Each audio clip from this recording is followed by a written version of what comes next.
सभी को नमस्कार। तो आज हम लोग जल्दी जानेंगे एंजाइम इनहिबिशन के बारे में। Enzyme inhibition refers to decrease in enzyme activity, जो कि इनहिबिटर मॉलिक्यूल्स के कारण होता है।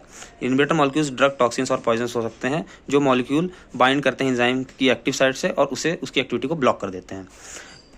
एंजाइम इनहिबिशन टू टाइप्स के होते हैं, रिवर्सिबल इनहिबिशन और irreversible inhibition.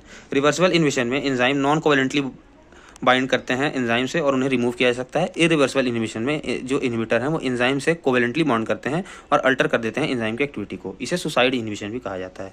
Reversible inhibition further 3 types के होते हैं, competitive, non competitive and uncompetitive. In competitive inhibition जो इनहिबिटर है वो सबस्ट्रेट को रिजेंबल करता है और वो कम्पीट करता है एंजाइम की एक्टिव साइट के लिए। फर्दर जब एंजाइम से इनहिबिटर जाकर जुड़ जाता है, प्रोडक्ट नहीं फॉर्म हो पाता है। नॉन कम्पिटिटिव इनहिबिशन में जो इनहिबिटर है वो एक डिफरेंट साइट पे जाता है, जिसे एलोस्टेरिक साइट बोलते हैं। वो वहाँ जाकर एंजाइम से बॉन्ड कर जाता है। वो एंजाइम सबस्ट्रेट कॉम्प्लेक्स से भी बॉन्ड कर सकता है और इन दोनों ही केसेस में वो एंजाइम के शेप को चेंज कर प्रोडक्ट फॉर्मेशन को ब्लॉक कर देता है। इन अनकम्पिटिटिव इनहिबिशन जो इनहिबिटर है वो सिर्फ और सिर्फ एंजाइम सबस्ट्रेट कॉम्प्लेक्स से ही बॉन्ड कर सकता है और इस केस में जितना ज़्यादा हम लोग सबस्ट्रेट को इंक्रीज़ करते हैं उतना ज़्यादा इनहिबिशन की एक्टिविटी भी इंक्रीज़ होती है।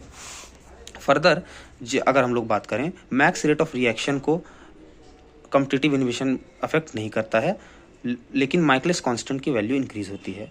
और in non competitive inhibition the max rate of reaction decreases but Michaelis constant value remains the same. And in case of uncompetitive inhibition जो मैक्स रिएक्शन वैल्यू है वी मैक्स वो decrease करती है, साथ ही साथ माइकलिस कांस्टेंट वैल्यू भी हमारी decrease करती है। Why we need to study enzyme inhibition?